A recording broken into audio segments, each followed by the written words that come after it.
नमस्कार दोस्तों। तो कैसे आप सभी लोग? आई होप आप लोग ठीक होंगे। आपका प्रिपरेशन कैसे चल रहा है? तो दोस्तों, जैसा कि मैंने पिछले 2 वीडियो में सेट वन और सेट टू साइंस का और मैंने मैथ का भी 2 सेट का सॉल्यूशन कर दिया है। ठीक है दोस्तों, तो आज मैं आप लोगों के लिए एक नया वीडियो लेकर आया हूँ जिसमें मैं आप लोगों को सेट 3 जो साइंस का है यानी क्लास 10th मैथ का, उसका मैं करने वाला हूँ। तो चलिए दोस्तों, वीडियो को स्टार्ट करते हैं।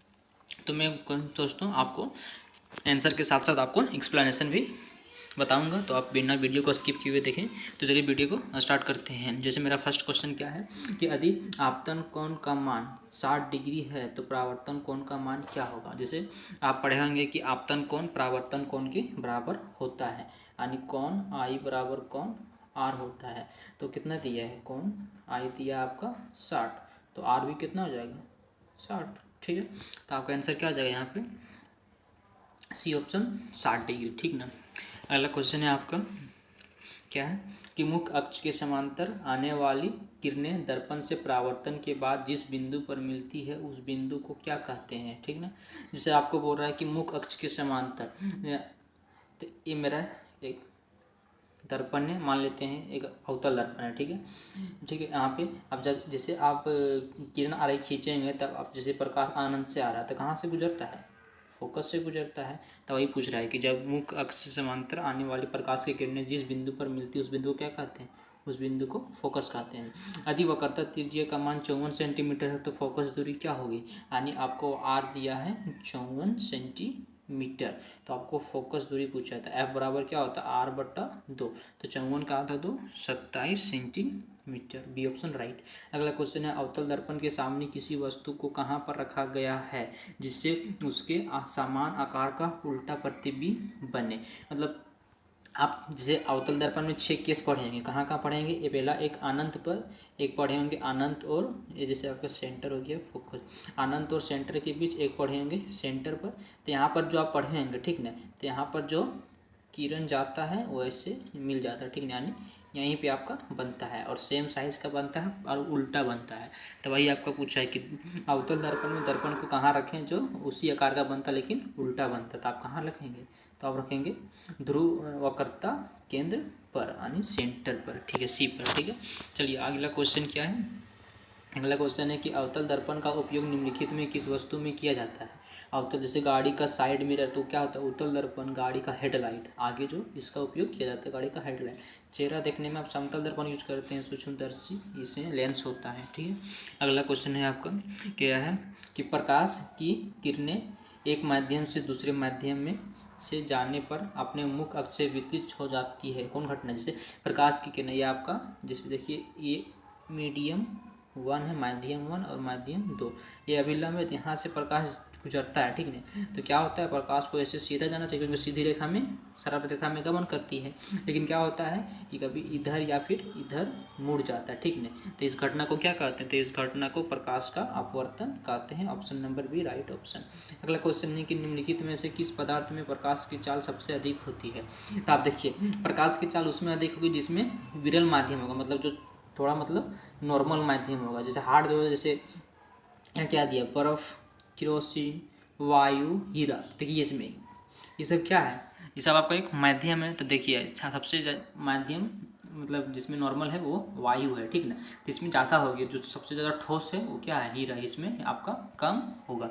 तो आपका ऑप्शन हो जाएगा ऑप्शन नंबर सी वायु। ठीक है, उत्तल लेंस के सामने किस स्थान पर वस्तु को रखने पर उसका सीधा आवर्धित प्रतिबिंब बनता है। उत्तल लेंस है, ठीक है ना, ये आपका उत्तल लेंस से उसको किस स्थान पर रखेंगे जो उसको कैसा सीधा तथा आवर्धित प्रतिबिंब बनता है, यानी आपको पूछ रहा है कि आभासी किस कैसे बनता है, तो आप कहाँ रखते हैं तब आभासी बनता है।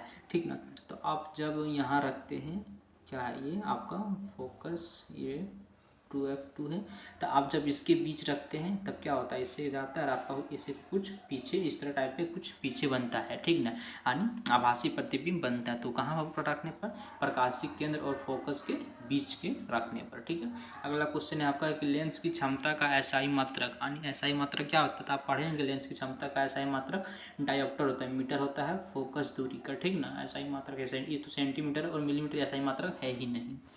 अगला क्वेश्चन है कि 10 सेंटीमीटर ऊंचा एक वस्तु किसी लेंस के सामने रखा गया है जिसे 3 गुना बड़ा प्रतिबिंब बना, उस लेंस द्वारा उत्पन्न आवर्धन क्या हो। जैसे देखिए आपका वस्तु की ऊंचाई दिया है 10 सेंटीमीटर और गुना यानी आवर्धन आपका दिया है 3, ठीक है। तो लेंस द्वारा उत्पन्न आपका क्वेश्चन क्या है कि 10 सेंटीमीटर ऊंचा एक वस्तु किसी लेंस के सामने रखा गया है जिसे वह 3 गुना बड़ा प्रतिबिंब बना, यानी आदि एच वस्तु की ऊंचाई 10 है तो प्रतिबिंब की ऊंचाई कितना 3 गुना यानी 30 सेंटीमीटर बन रहा है। तो आवर्धन क्या होगा, तो आवर्धन m बराबर क्या होता है एच डैश बटा एच। तो एच डैश आपका 30 है और एच आपका 10 कटेगा तो कितना आ गया 3, यानी option number B right option. अगला है कि नेत्र के किस भाग में प्रतिबिंब का निर्माण होता है। नेत्र के किस भाग में प्रतिबिंब, तो नेत्र के किस भाग में होता है, जैसे इस प्रकार आपका सॉरी ऐसे ऐसे होता है नेत्र, यहाँ उभरा हुआ था। तो आपका जो प्रतिबिंब बनते कहाँ बनते हैं, यहाँ पे इसको क्या बोलते हैं रेटिना या दृष्टि पटल, ठीक नहीं। तो आपका ऑप्शन हो जाएगा दृष्टि पटल। अगला है निकट दृष्टि दोष को किस लेंस द्वारा दूर किया जा सकता है। निकट दृष्टि दोष, तो आप एक ट्रिक याद रखें, जैसे निकट तो निकट और कितना होता है दूर, ठीक नहीं। तो 2 लेंस होता है आपका, कौन होता है अवतल लेंस उत्तल लेंस। देखिए निकट में कितना लीटर है 1 2 3 लीटर है, तो निकट में 3 लीटर और दूर में 2। तो देखिए निकट में 3 है तो एक एक्स्ट्रा इसमें जोड़ दीजिए 4 लीटर हो गया। तो 4 लीटर कौन सा लेंस में आता है अवतल या उत्तल, अवतल, तो अवतल हो जाएगा इसमें, ठीक है। अब इसका आधा रखने का ट्रिक है। और दूर, दूर में कितना है 2, तो इसे बढ़ा दीजिए कितना 3 था, 3 किस में हो जाएगा उत्तल। तो निकट में क्या हो जाएगा अवतल और दूर में उत्तल, ठीक है। तो आप इस ट्रिक को याद रखें। तो यहाँ क्या बचा आपको निकट, तो एक बढ़ा दीजिए तो क्या आ जाएगा अवतल, ठीक है। यह हो गया आपका। अगला क्वेश्चन आपका क्या है, अगला क्वेश्चन है कि समान नेत्र की दूर बिंदु क्या है। समान नेत्र की दूर बिंदु, जैसे निकट बिंदु क्या होता है जहाँ पर वस्तु को हम स्पष्ट देख सकते हैं, जैसे मेरा एक नेत्र है और कहाँ पर वस्तु को रखें जिसे हम स्पष्ट बिना तनाव के देख सकते हैं, तो होता है आपका 25 सेंटीमीटर पर वो मेरा होता है निकट बिंदु। लेकिन आपको पूछा है दूर बिंदु, दूर बिंदु आपका होता है अनंत पे, ठीक है। अगला क्वेश्चन है कि दिए गए किस जैव प्रक्रम में हमें ऊर्जा मिलती है।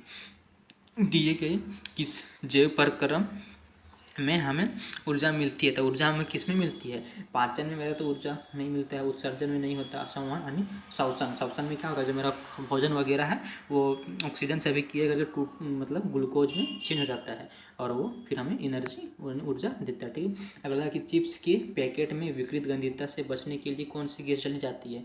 तो फर्स्ट चैप्टर का क्वेश्चन है विकृत गंधिता यानी ऑक्सीजन से अभिक्रिया ना करें, इसके लिए हम नाइट्रोजन गैस डालते हैं, ठीक है, चिप्स की थैली में। अगला है कि जंग लगना किस प्रकार की अभिक्रिया है। जंग लगना, तो जंग में क्या होता है आपका ऑक्सीजन उसमें जुड़ता है, ठीक ना, जिस कारण मतलब मेरा लोहा वगैरह खराब हो जाता है। तो ये एक प्रकार का संयोजन अभिक्रिया होता है, ठीक है। दिए गए अभिक्रिया में किस पदार्थ का उपचयन हो रहा है। दिए गए अभिक्रिया में किस, तो उपचयन और अपचयन, इसके लिए मैंने अच्छा एक वीडियो बना रखा है, आप उसे जाकर देख सकते हैं। उपचयन किसका उपचयन हो रहा है, किसका अपचयन हो रहा है। तो देखिए यहाँ पे ऑक्सीजन, यहाँ पे ZNO है, यहाँ से ऑक्सीजन हट रहा है, तो हटना आपका होता है अपचयन। तो अपचयन क्या हो किसका हो रहा है ZNO का, तानी क्या कुछ है आपका अपचयन, अपचयन सॉरी उपचयन कुछ है, तो उपचयन आपका क्या हो जाएगा जिसमें ऑक्सीजन जुड़ रहा है, तो ऑक्सीजन किस में जुड़ रहा है कार्बन में, तो आपका ऑप्शन नंबर बी क्या कहेंगे कार्बन मोनोऑक्साइड बन जा रहा है, यहाँ पहले कार्बन था।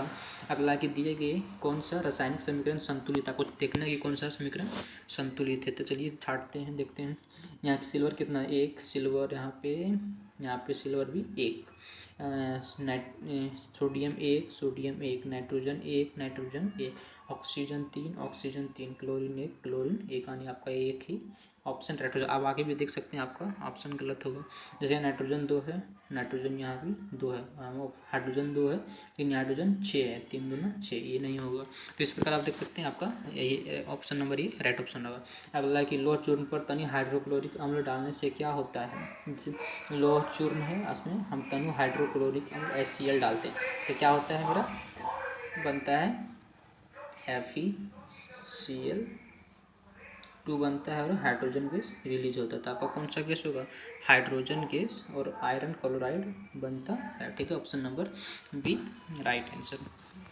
अगला क्वेश्चन है सॉरी ऑप्शन नंबर ये राइट होगा ना, ऑप्शन नंबर ये राइट आंसर, हाँ ऑप्शन नंबर ये राइट आंसर। अगला क्वेश्चन है आपका कि दिए गए पदार्थ में कौन रंगीय सूचक यानी जो रंग में परिवर्तन होता है। जैसे हम मतलब जैसे आप लिटमस का पत्र देखेंगे तो उसमें कोई भी डालते हैं, जैसे मतलब क्या बोलते हैं उसमें मेरा आम्ल डालते हैं तो वो पहले रहता है नीला, ठीक है। तो आम्ल डालते हैं उसमें लाल हो जाता है, फिर जब उसको क्षारक में डालते हैं तो वो सिर्फ नीला यानी ब्लू हो जाता है। तो आपका रंगीय सूचक कौन है? आपका लिटमस। अगला है हड्डियों को जोड़ने के लिए डॉक्टर किस लवण का प्रयोग करता है? यानी हड्डियों को जब जोड़ते हैं, जब मेरा कोई पैर वगैरह फ्रैक्चर या टूट जाता है तो उसके हड्डी को स्थिर रखने के लिए हम plaster of Paris CH4 × 2H2O का उपयोग करते हैं। इसका सूत्र भी याद रखें, आपको प्लास्टर ऑफ पेरिस का सूत्र भी पूछा जा सकता है, ठीक है। और ये जो CH4 × 2H2O ये आपका जिप्सम का सूत्र होता है। अगला है प्लास्टर ऑफ पेरिस का सूत्र क्या? देखिए यहाँ पर पूछ दिया आपको, प्लास्टर ऑफ पेरिस का सूत्र क्या है? CH4 × 12H2O, ठीक है। आप तो जितने भी आपका लवण है वो आप जैसे प्लास्टर ऑफ पेरिस है, खाने का सोडा, धोने का सोडा, सब उसका याद रखें, आपको पूछा जा सकता है, ठीक है। अगला क्वेश्चन आपका क्या है? ये क्या है? CaCl2, ये आपका विरंजक चूर्ण का, ये बहुत इंपॉर्टेंट है। ये क्या है? आपका खाने वाला सोडा, सोडियम हाइड्रोजन कार्बोनेट। अगला कि दिए गए समीकरण में कौन अभिक्रिया हो रही है? देखिए यहाँ पर जैसे 2H2 + O2 H2O, यानी आपका दोनों क्या हो रहा है? जुड़ रहा है। तो जुड़ रहा है तो यानी आपका कौन सा अभिक्रिया हो गया? संयोजन अभिक्रिया, ठीक है। अगला कि खट्टे फल में कौन सा अम्ल पाया जाता है? कि खट्टा जो फल है जैसे आपका हो गया नींबू या फिर संतरा, इसमें कौन सा अम्ल पाया जाता है? तो इसमें आपका पाया जाता है सिट्रिक अम्ल। संतरा में भी सिट्रिक अम्ल, नींबू में सिट्रिक अम्ल पाया जाता है। अगला क्वेश्चन है कि कोई विलयन अंडे से पिसे हुए कवच से अभिक्रिया कर एक गैस उत्पन्न करता है जो चूने पानी को दूरिया कर देता है।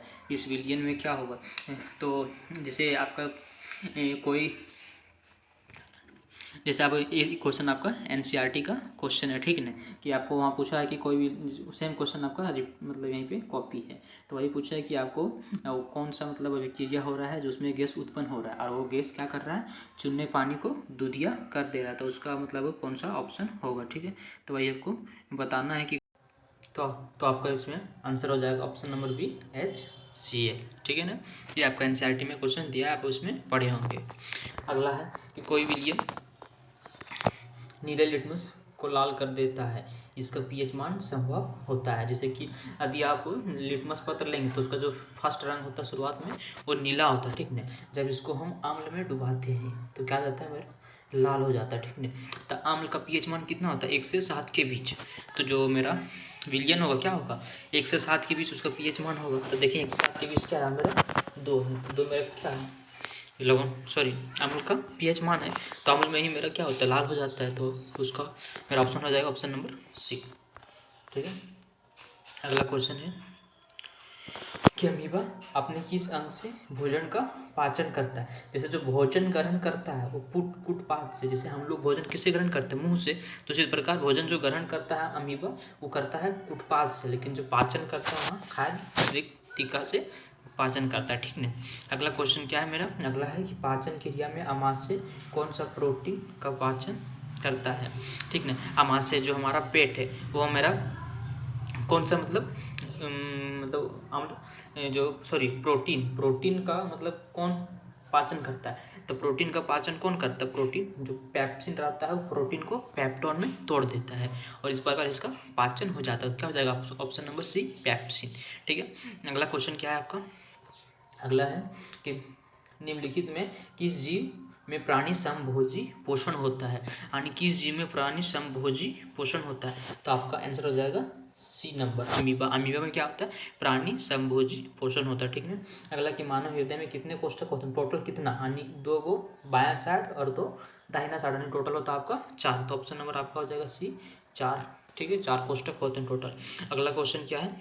अगला है आपका अगला क्वेश्चन कि उत्सर्जन तंत्र की क्रियात्मक इकाई क्या है? उत्सर्जन तंत्र की क्रियात्मक इकाई आप पढ़ेंगे कि उत्सर्जन तंत्र की क्रियात्मक इकाई क्या होता है? विक्र। ये सिंपल सा आपको डिफिनेशन पूछ दिया है, हम इसके बारे में जानते होंगे कि उत्सर्जन तंत्र की क्रियात्मक इकाई क्या है? विक्र है, ठीक है। अगला है निम्नलिखित में कौन कार्य वाष्पोत्सर्जन के द्वारा नहीं होता? वाष्पोत्सर्जन क्या होता है? जो मतलब देखेंगे आप पेड़ है, ठीक है, पेड़ का जो पत्ता रहता है उसमें मतलब छोटा छोटा छिद्र होता है, छिद्र के द्वारा वो अपने पानी को बाहर करता है, ठीक है। जो पानी उसमें बचा खुचा रहता है वेस्ट वाटर पानी, तो उसी को बोलते हैं वाष्पोत्सर्जन, ठीक है। तो ये पूछा कि जल के अवशोषण एवं जल के पत्तियों तथा जल का खनिज लवण का समान ऊपरी मुखी गति में सहायक या पौधों में ताप का नियमन करता है या जाइलम में जल की गति के लिए प्रेरक बल का प्रदान करता है या भोजन का संवहन करता है। भोजन का संवहन नहीं करता है। क्या बोल रहा है कि जल एवं अवशेष जड़ पदार्थों का जल खनिज लवण के संवहन ऊपरी मुखी में गति सहायक है। तो जल जो खनिज लवण का जो संवहन करता है, ठीक ना, जल के अवशोषण एवं जड़ की पत्तियों तक जल तथा खनिज लवण के संवहन ऊपरी मुखी गति में सहायक। तो मेरा जाइलम करता है। जाइलम क्या करता है? भोजन का संवहन, पौधों में ताप नियमित करता है। तो ये आपका ऑप्शन हो जाएगा, ताप नियमित करता है। ठीक है, अगला क्वेश्चन है आपका क्या है कि निम्नलिखित में से कौन सा एक लिंगी पौधा है? एक लिंगी पौधा है, ठीक है। तो जो आपका जो ये देखिए, ये सरसों, गुड़हल और सरसों है, ये आपका द्विलिंगी है। आपका एक लिंगी यहाँ पर है, वो पपीता है, एक लिंगी पौधा। ठीक है, आपका ऑप्शन नंबर बी, ये आपको याद रखना है, एक लिंगी पौधा करना। अगला क्वेश्चन क्या है आपका कि दिया गया चित्र किस प्रकार के जनन को दर्शाता है? देखिए, ये आपका दिया है हाइड्रा का, ठीक न, हाइड्रा का मुकुलन, ठीक न। तब देखिए यहाँ पे मुकुल दे दिया है, यानी मुकुलन से हाइड्रा का मुकुलन हो रहा है, ठीक न। देखिए यहाँ से क्रिएट हो रहा है, यहाँ से फिर एक इस टाइप का नया बन जाएगा, जिसको बोलते हैं मुकुलन। ठीक है, अगला क्वेश्चन क्या है आपका, क्या लड़कों में यौन अवस्था के लक्षणों को नियंत्रित कौन हार्मोन करता है? तो आप पढ़ेंगे कौन सा करता है, टेस्टोस्टेरोन, ठीक है ना। टेस्टोस्टेरोन क्या करता है, हमारा जो मतलब जैसे हम लोग यदि कोई भी लड़का यदि और अवस्था में आता, ठीक है, यानी जो 12-15 साल हो जाता है तो उसके देखते दाढ़ी वगैरह निकलने लगता है, ठीक ना। तो इस किस कारण होता है? टेस्टोस्टेरोन हार्मोन के कारण। निम्नलिखित अगला क्वेश्चन क्या है आपका, एक मिनट, अगला है आपका कि निम्नलिखित में कौन मादा जनन तंत्र का भाग है? मतलब मादा जनन तंत्र, तो आप पढ़ेंगे मतलब 8 चैप्टर में देखेंगे, वहाँ फिगर दिया है एक मादा का और एक तो नर का, ठीक है। तो उसमें देखेंगे मूत्रवाहिनी, ये तो नर का होता है, शुक्रवाहिनी भी नर का, शुक्राशय ये भी नर का, लेकिन मादा में गर्भाशय होता है जो कि नर में नहीं होता है, ठीक ना। अगला है, हम जितने भी ऊर्जा का उपयोग करते हैं उनमें से अधिकांश पर सौर ऊर्जा से उत्पन्न होते हैं। निम्नलिखित में कौन से ऊर्जा स्रोत अंततः सौर ऊर्जा से व्युत्पन्न नहीं होता? मतलब जैसे हम जितना भी ऊर्जा का उपयोग करते हैं, जैसे आप मान लीजिए जो मतलब हवा का उपयोग करते हैं, हवा पवन ऊर्जा का, तो किससे? वो सौर ऊर्जा से, धूप उगता है उसी कारण मेरा हवा वगैरह चलता है, ठीक है। तो ही पूछ रहा है कि कौन सा जो मेरा सौर ऊर्जा से उत्पन्न, आपका पानी जो है, पानी भी सौर ऊर्जा के कारण उत्पन्न होता है, जल ऊर्जा, ठीक है। तो आपको पहचानना, जैव मात्रा भी किस है, ये सड़कल किसके कारण हो सड़ रहा है? ये सूर्य के कारण। पवन ऊर्जा भी सूर्य के कारण, भूतापीय ऊर्जा भी सूर्य के कारण, लेकिन जो नाभिकीय ऊर्जा है वो सूर्य के कारण नहीं होता। तो आपका option number B option right option हो जाएगा, ठीक है, बी ऑप्शन राइट ऑप्शन। अगला है कि निम्नलिखित में कौन नवीकरणीय ऊर्जा के स्रोत हैं? आपको नवीकरणीय आप अच्छे से पढ़ेंगे, नहीं जानते तो मैं बता दे रहा हूँ। नवीकरणीय होता है जिसका उपयोग हम बार बार कर सकते हैं, यानी वो जिसका पृथ्वी में मतलब जो जब तक हमारा पृथ्वी है तब तक वो खत्म नहीं हो सकता है, तो उसको नवीकरणीय। और जो खत्म हो जाता है, जैसे कोयला क्या है, उसका भंडारण सीमित है, उसको कुछ दिन और चलेगा और वो खत्म हो जाएगा। लेकिन जो मेरा सौर ऊर्जा है, सौर ऊर्जा कभी भी खत्म नहीं होगा, ठीक है ना। जब तक पृथ्वी रहेगा तब तक हम इसका यूज कर सकते हैं। तो आपका आंसर हो जाएगा डी ऑप्शन राइट। बाकी बात जितना भी ये तीनों आपका अनवीकरणीय ऊर्जा के स्रोत हैं, ठीक है। अगला क्वेश्चन है, निम्नलिखित में कौन जैव मात्रा ऊर्जा स्रोत का उदाहरण नहीं है? जैव मात्रा मतलब जो आप पहले से यूज कर रहे हैं, जीवाश्म ईंधन मान लीजिए, या फिर उसको समझ लीजिए जैसे क्या बोलते हैं, मतलब जो आप घर से मतलब जो कूड़ा कचरा से मतलब होता है उसका उदाहरण नहीं है। तो देखिए, लकड़ी जो पहले से यूज कर रहे हैं, मतलब या फिर ठीक है, गोबर गैस भी उसी तरह हो गया, आप जो घर में यूज करते हैं। कोयला भी जीवाश्म ईंधन या जैव मात्रा उसको बोल सकते हैं, जो पहले से यूज किया जा रहा है, ठीक ना। जो नाभिकीय ऊर्जा है ये जैव मात्रा या जीवाश्म ईंधन नहीं है। तो आपका आंसर हो जाएगा सी नंबर, नाभिकीय ऊर्जा, ठीक ना। इस प्रकार ये आपका सेट 3 भी कंप्लीट हो चुका है, और मैंने आपको सेट 1 और सेट 2 साइंस का और मैथ का भी सेट 1 सेट 2 बता रखा है। आप जाके देख सकते हैं मेरे चैनल पे, इसका लिंक मैंने डिस्क्रिप्शन में डाल रखा है। तो आपको ये मेरा वीडियो कैसा लगा? अच्छा लगा तो लाइक कर दें और कमेंट करके बताएं कैसा लगा, और अपने दोस्तों के साथ शेयर करें। Thank you.